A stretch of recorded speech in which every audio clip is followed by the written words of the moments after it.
Assalamualaikum warahmatullahi wabarakatuh. Selamat malam sahabat-sahabat Wisnu dimanapun Anda berada. Senang sekali kita berjumpa kembali dengan podcast LTN PWNU Bali Wisnu, Wawasan Inspiratif NU. Malam ini kita kehadiran tamu yang sangat-sangat spesial, langsung didatangkan dari luar Pulau Bali, yaitu tepatnya langsung dari Bekasi ini. Beliau ini adalah Ketua Umum PP IPP NU, Ikatan Pelajar Putri Nahdlatul Ulama. Nah, penasaran dengan siapa? Langsung aja kita sambut. Selamat malam Mbak Nurul. Alhamdulillah, selamat malam Mas. Ini bersama Mbak Nurul Hidayatul Ummah. Beliau ini adalah Ketua PP IPP NU. Luar biasa. Beliau jauh-jauh datang kemari untuk menyapa teman-teman rekan-rekan kita dari Bali yang kebetulan hari ini juga sedang ada kaderisasi. Nah, langsung aja yuk kita ngobrol ya. Baik, Mbak Nurul, siap. Gimana perjalanannya ke Bali ini? Menyenangkan? Pak, gimana ya? Menyenangkan sekali, kecuali dengan beberapa tesnya. Oh iya. Remedi apa ini teh? Tes ujian. Iya. Berapa kali ke Bali sudah? Ke Bali, kalau kegiatan IPPNU, kegiatan Nahdlatul Ulama cukup sering. Saya 3 kali Mas ke Bali. 3 kali. Kegiatan IPPNU. Dulu pembentukan pimpinan wilayah, kemudian pelantikan, sampai sekarang ini kegiatan kaderisasi di wilayah gitu. Jadi cukup intens lah dengan Bali. Luar biasa ini. Iya. Itu di kegiatan IPPNU ya. Di selain itu juga ada beberapa kali sering juga nih. Oke. Apa aja itu kira-kira itu ya? Kegiatannya ya, selain IPP. Banyak hal ya? Iya, holiday dong. Holidays, luar biasa. Iya. Memang beliau ini di tengah-tengah kesibukannya, kalau kita lihat di Instagramnya ya, ada di bawah ini Instagramnya. Itu isinya jalan-jalan, untuk menginspirasi sekali. Sangat menginspirasi ya jalan-jalan ya. Luar biasa loh. Iya. Mbak Nurul ini lulusan dari apa tadi? Dari Leicester ya. Dari Leicester United Kingdom. Wah, luar biasa kan. Gimana ceritanya, kita denger yuk. Gimana ceritanya? Kok bisa sampai sana ini, nyasar sana apa gimana? Waduh, ceritanya panjang kali lebar. Oh iya, nggak apa-apa, ditunggu. Ditunggu ya? Durasinya 6 jam. Gitu. Alhamdulillah, bisa ya yang apa ya istilahnya pelajar yang biasa-biasa aja. Sebenarnya saya bukan tipikal orang yang pintar banget Mas, bukan tipikal orang yang pintar banget, taat banget, apalagi rajin banget juga enggak sih. Jadi biasa-biasa aja sebetulnya. Cuma ada apa ya? Ada kesempatan, ada keberuntungan, dan ada pengupayaan, usaha gitu. Jadi waktu itu saya berangkat ke Leicester itu tahun 2017. Itu kalau sekarang udah 4 tahun yang lalu ya, 4 tahun yang lalu lah itu 2017. Saya lagi ngapain ya itu ya? Lagi ngapain? Jadi apa ya, 2014 saya lulus dari UIN Jakarta S1 gitu. Nah setelah itu memang impian saya itu salah satunya itu adalah bisa mengenyam pendidikan di luar negeri gitu. Jadi saya waktu SMA dulu memang suka nulis sih gitu. Suka nulis ini. Suka nulis gitu, nulis buku diary tapi suka curhat gitu loh maksudnya. Jadi dalam buku itu saya tuliskan nanti saya pengen ada satu impian yang saya tulis, saya pengen kuliah ke luar negeri gitu, S2 gitu, dan itu pasti kayak tulisannya itu S2 di luar negeri gitu. Jadi waktu itu setelah S1 selesai, jadi saya upayakan ada beberapa kursus bahasa Inggris yang saya ikuti, termasuk saya pernah tinggal di Bali. Di boleh menyebutkan lembaga nggak ini? Boleh. Nggak di endorse ya? Nggak ada. Siapa tahu di sini endorse. Iya, endorse jadi ya. Dulu saya kursus di lembaga Bali di IALF. IALF di Sasetan dan Pasar. Itu 6 bulan saya di sini Mas. 6 bulan ya. Lumayan tuh bisa tahu kehidupan Bali 6 bulan gitu. Berarti tidak asing lagi sebenarnya. Sebenarnya sudah tidak asing gitu. Maka tadi saya sebutkan udah beberapa kali karena apa ya karena Bali itu juga menjadi tempat yang asik gitu untuk tinggal, terus tempat yang asik untuk liburan of course, buat healing. Betul. Dari segala macam kepelikan di beberapa tempat gitu. Betul. Gitu. Jadi kembali ke ceritanya tadi. 6 bulan saya kursus di ILF Bali waktu itu.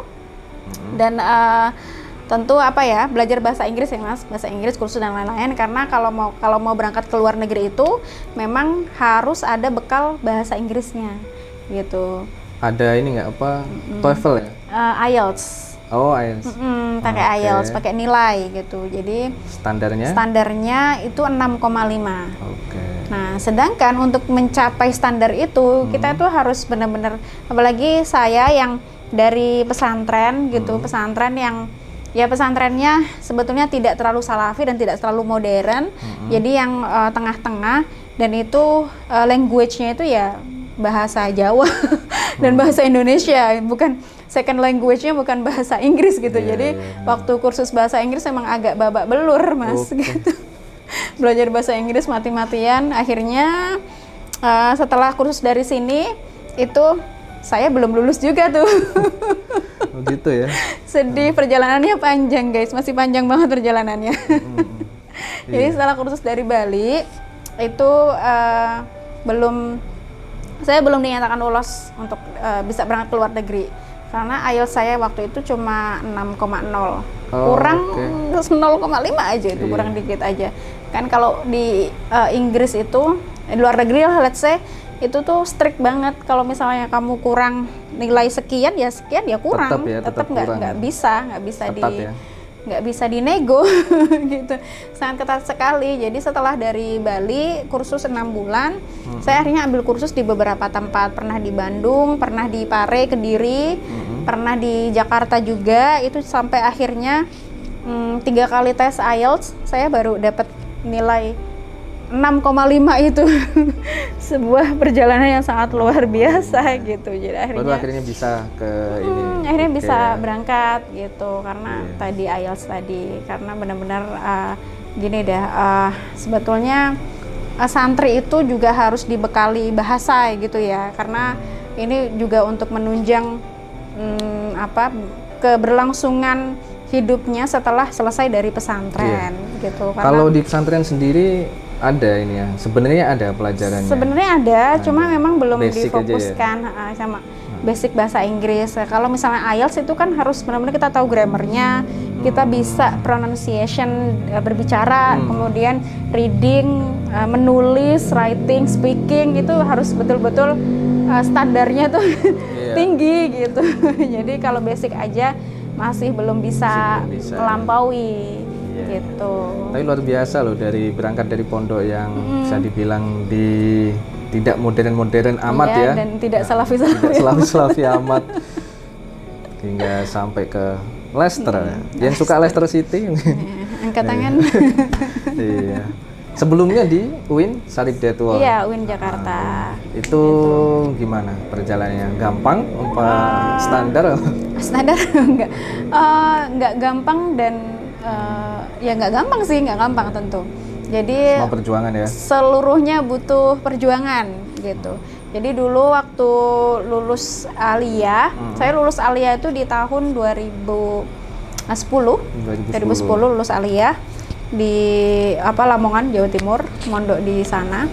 Terus itu tentu setelah itu kan kita udah cari ini ya, kampus ya Mas ya. Saya waktu itu apply di Surabaya, ada di Malang, Jogja sampai Jakarta gitu, dan akhirnya yang menerima itu Surabaya dan Jakarta.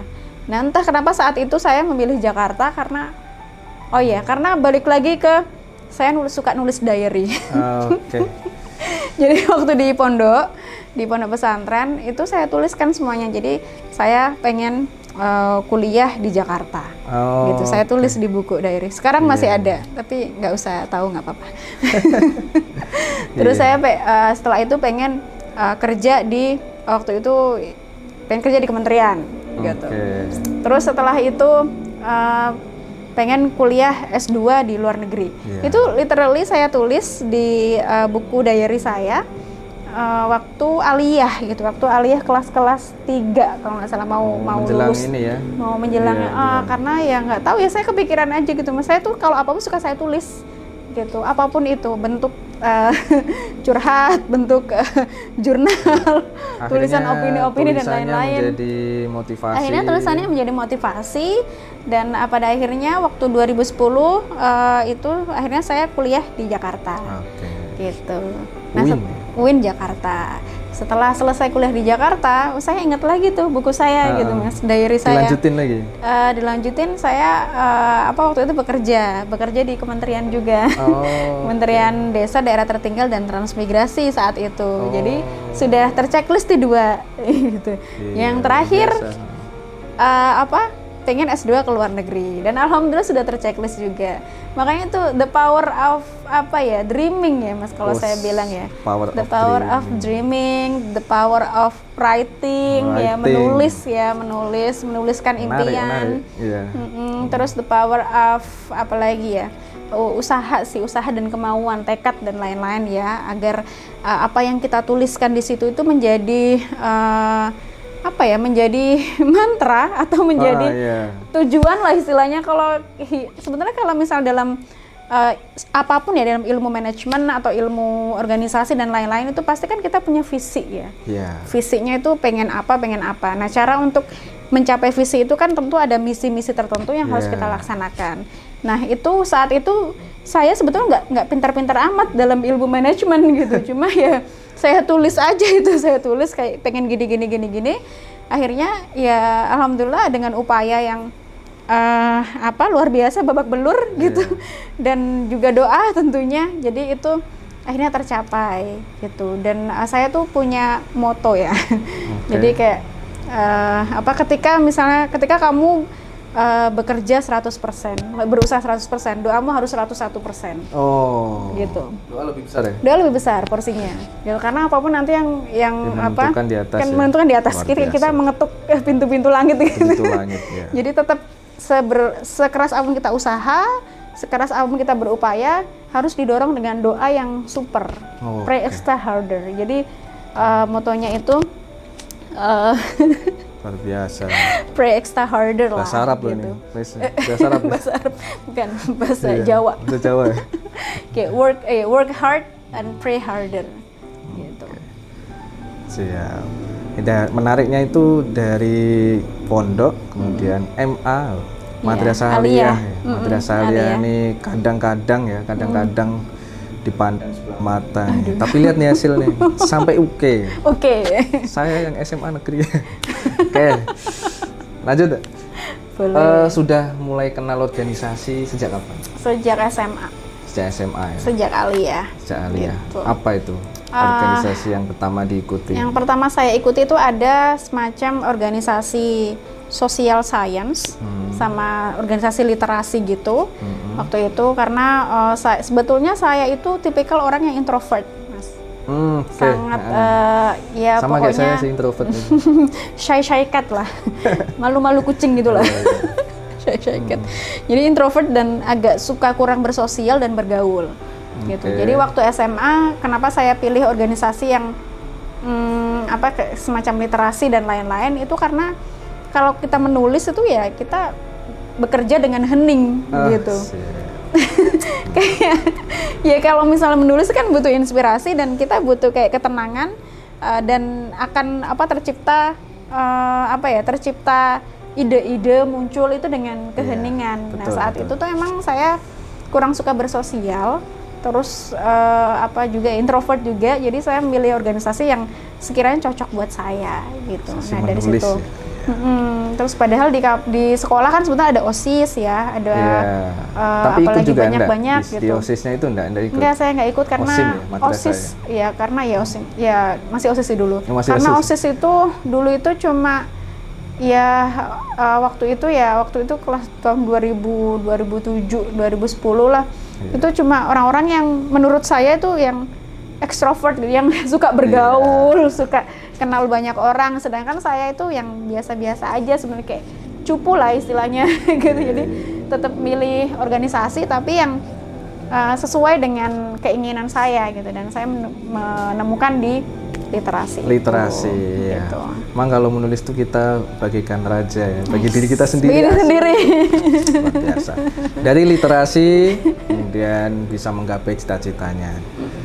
Tidak ada salahnya kalau ikut LTN kan gitu kan. Iya.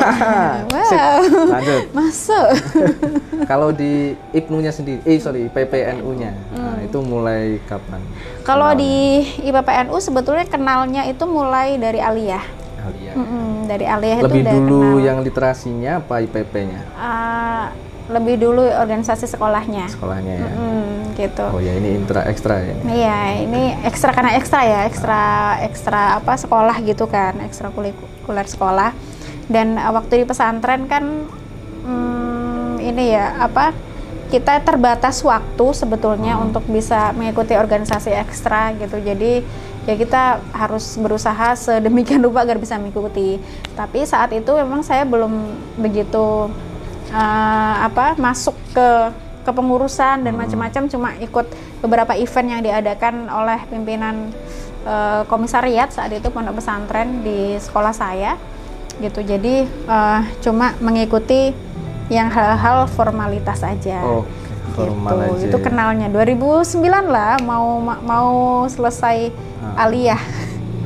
Mau gitu. selesai aliyah, berarti dari apa yang literasi juga sama ya? Itu kelas 2, dari kelas 2 kelas 2. aliyah itu kalau udah masuk organisasi itu gitu. Jadi Ada yang ngajak ke IPP atau sendiri pengen tahu atau apa tujuan awalnya deh? tujuan awalnya Intinya.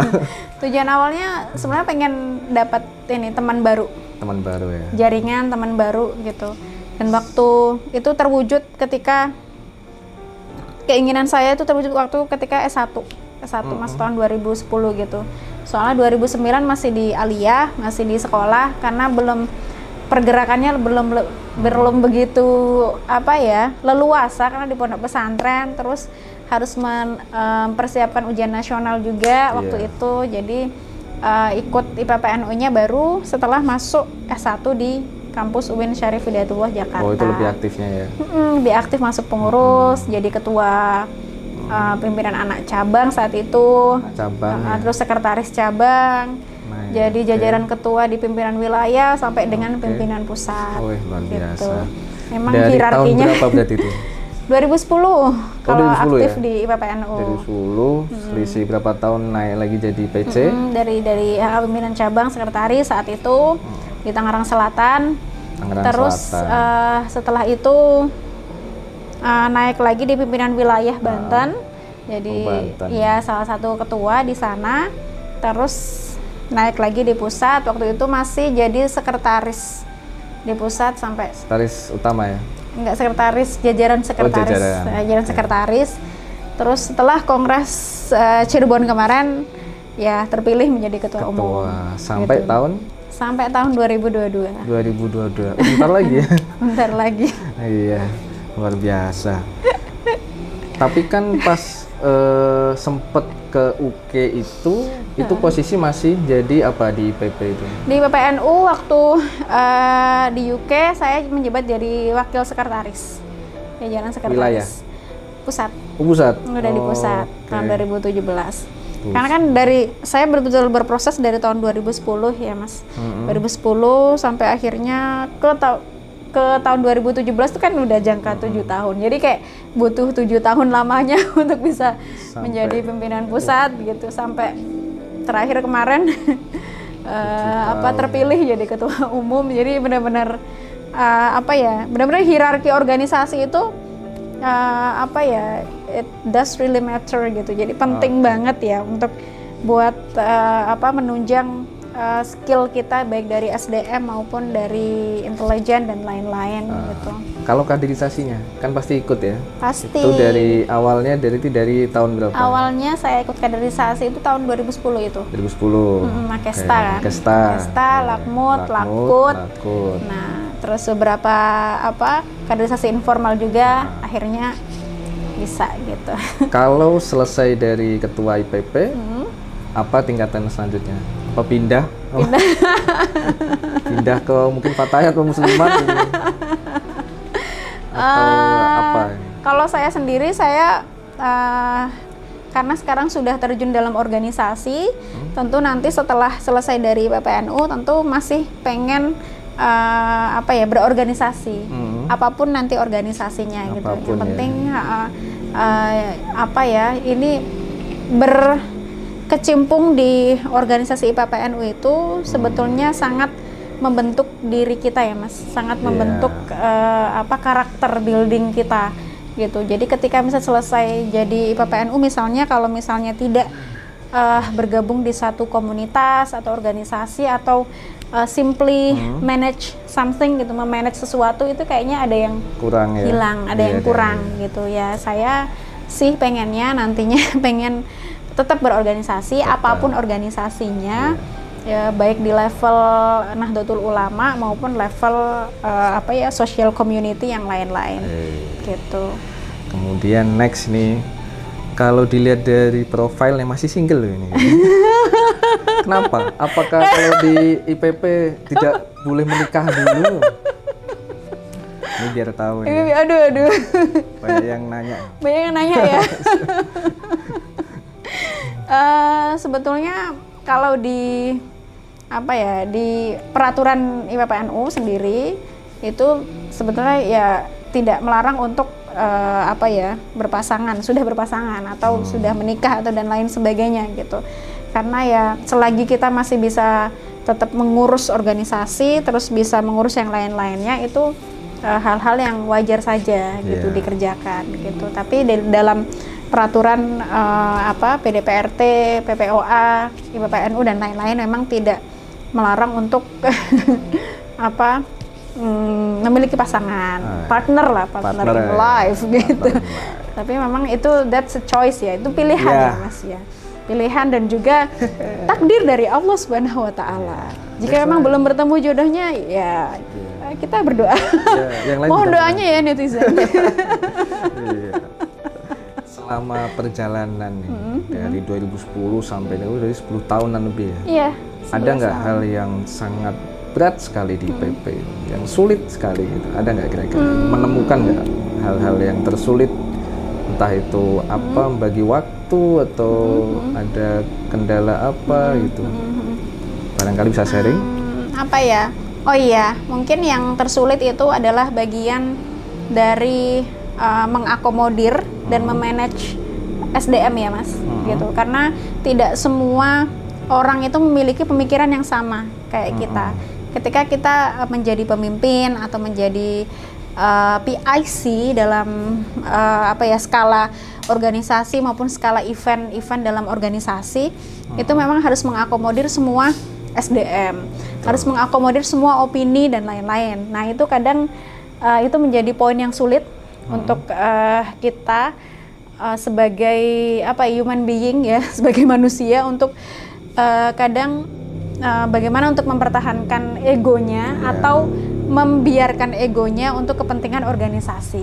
Itu kadang masih kayak naik turun gitu, karena ya secara natural, secara alami ya kita hanya manusia biasa gitu ya. Ya menurut saya bagian tersulit adalah bagaimana mengakomodir dan menyatukan pemikiran-pemikiran seluruh SDM atau seluruh kader agar bisa menjadi satu satu badan yang solid untuk mencapai visi-visinya. Nah, dan dinamika-dinamika yang lain.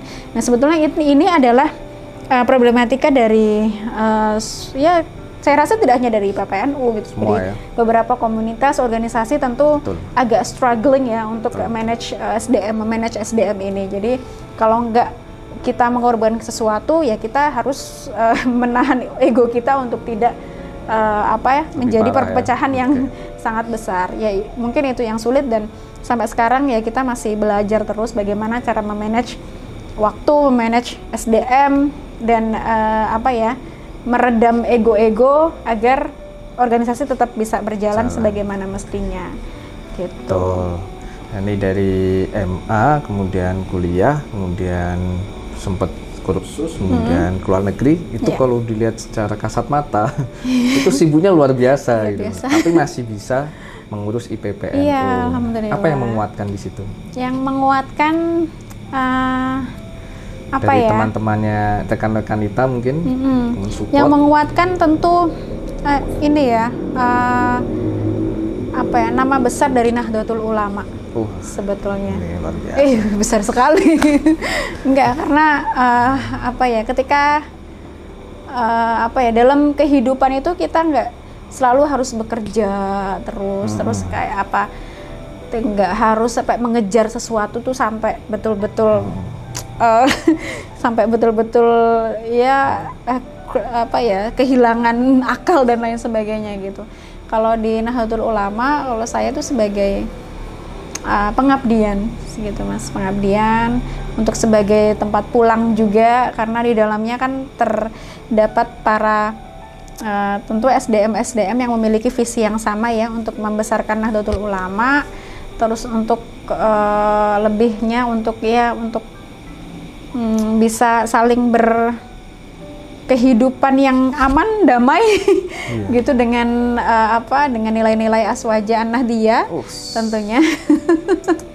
Gitu. Jadi yang menguatkan sih dari itu kayak bergabung di Nahdlatul Ulama itu marwahnya berarti ya. Marwah, betul, marwah. Bergabung di Nahdlatul Ulama itu ya apa ya?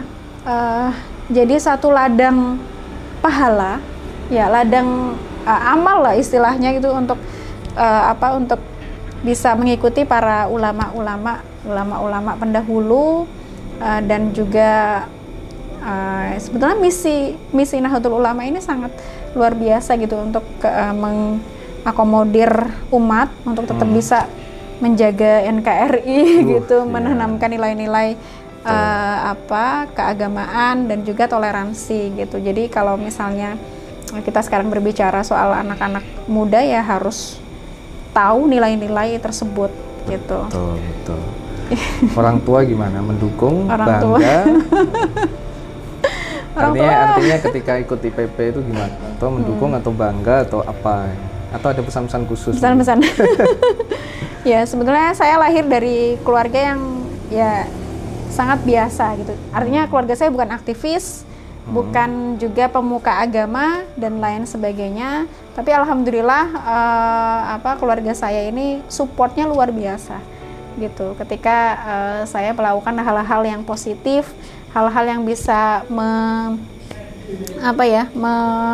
mengimprove ya, menambah nilai capacity building diri kita baik dari hard skill maupun soft skill, itu keluarga saya alhamdulillah sangat mendukung sekali. Ya. Apalagi kalau sudah join di IPPNU, tentu nilai-nilai positifnya ini banyak banget gitu, dan kalaupun saya sekarang harus bilang apa sih yang paling saya syukuri dalam hidup ini, ya bergabung di IPPNU gitu. Karena dari IPPNU saya bisa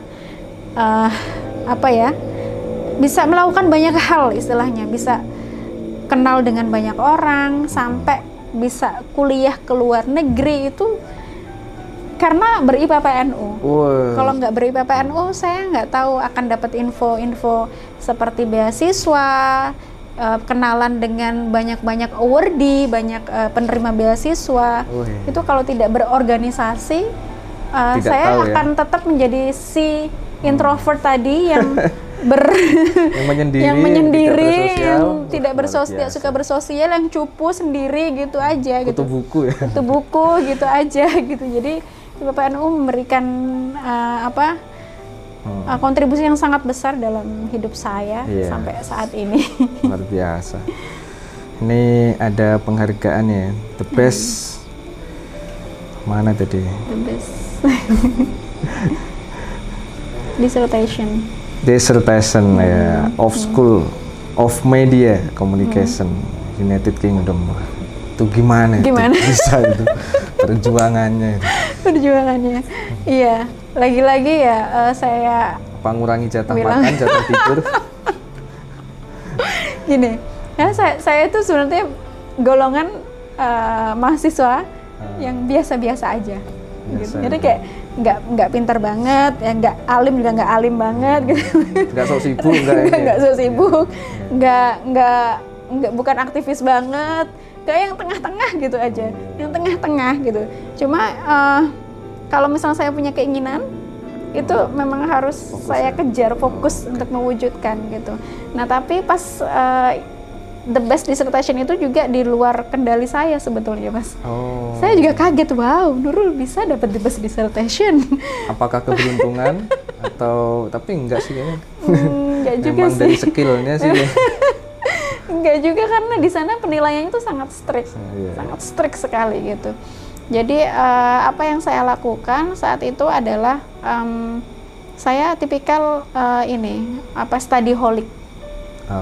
Kayak semacam ya saya belajar terus sampai saya bisa betul-betul bisa gitu. Jadi belajar terus sampai benar-benar bisa. Nah, waktu di sana tentu waktunya sangat singkat karena studi di UK saat itu master itu cuma 1 tahun, gitu, Mas.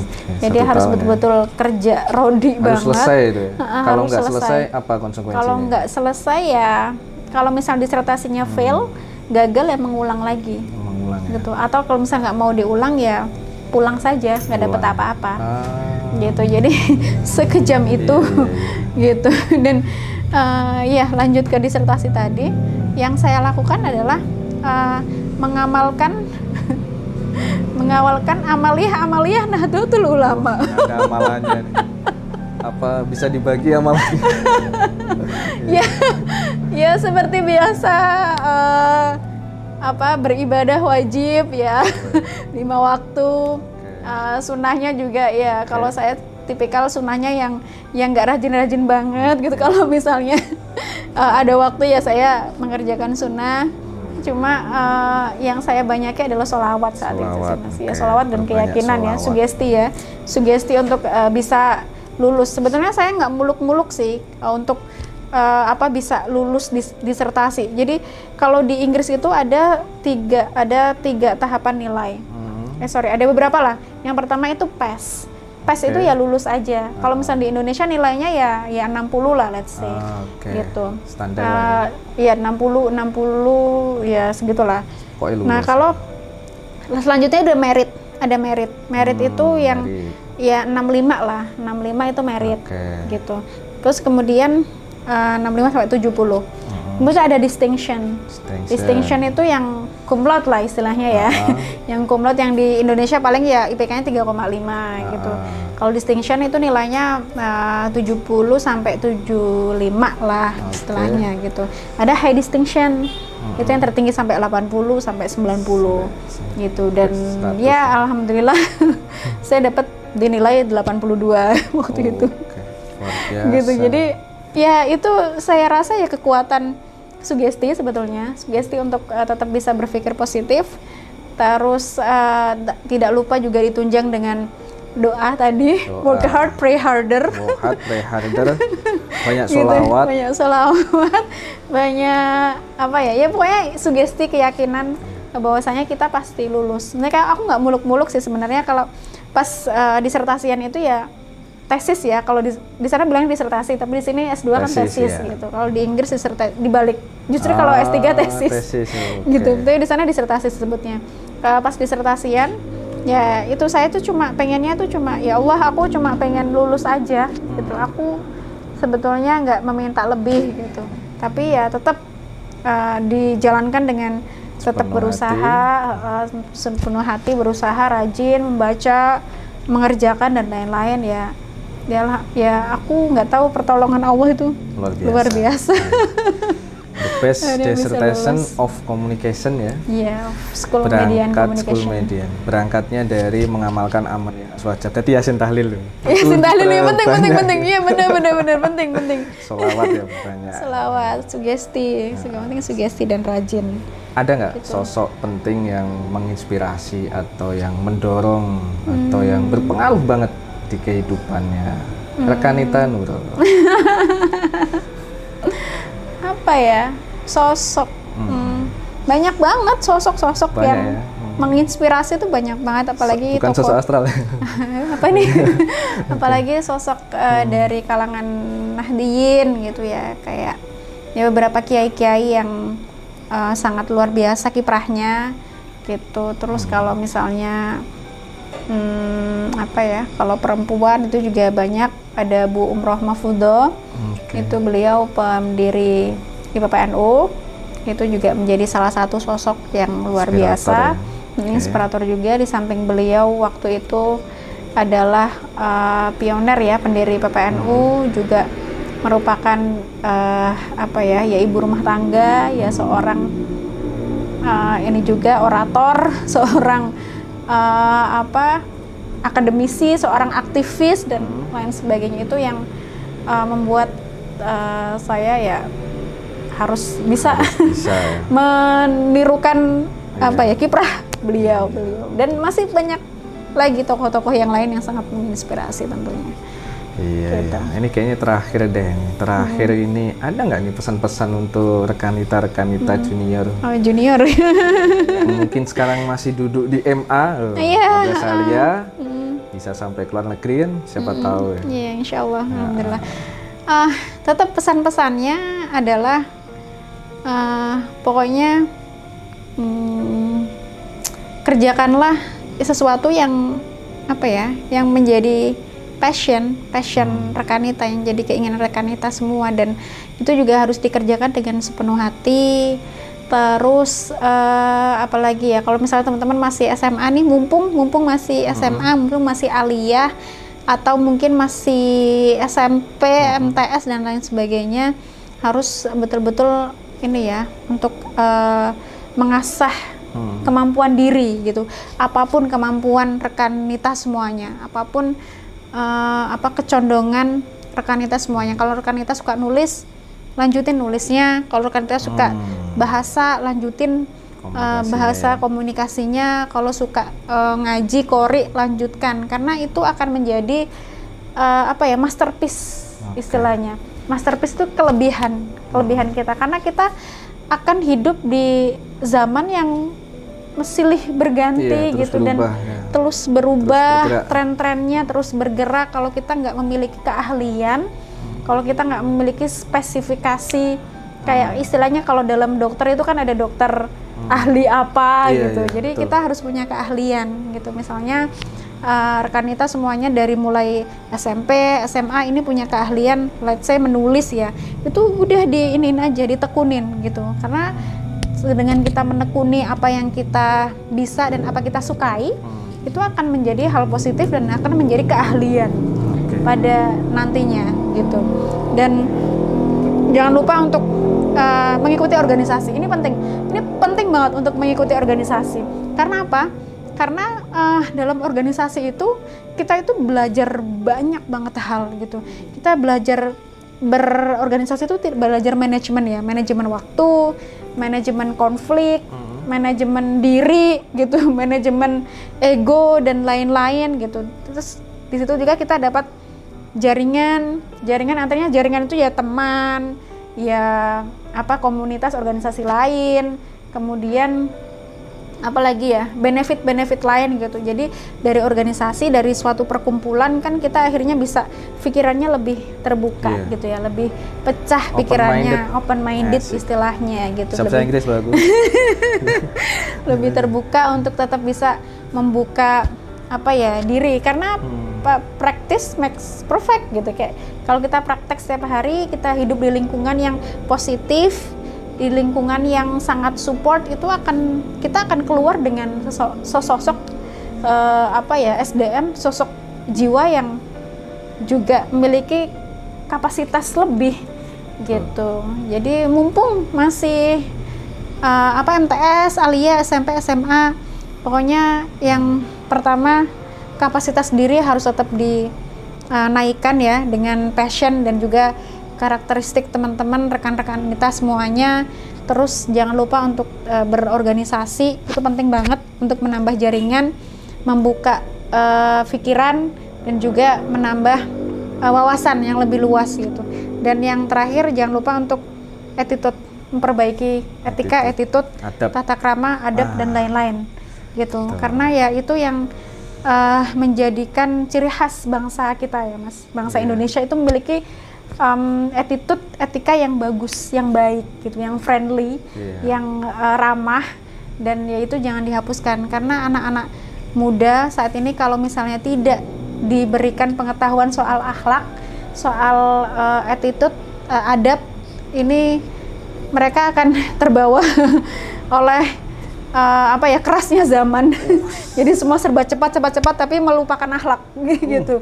Jadi harus diimbangi dengan akhlak gitu. Jadi passion, organisasi, dan akhlak itu penting banget selagi teman-teman masih dalam dalam masa-masa puberti lah, dalam masa-masa yang labil, emosinya belum stabil, tapi harus dikuatkan mentalnya mulai sekarang gitu.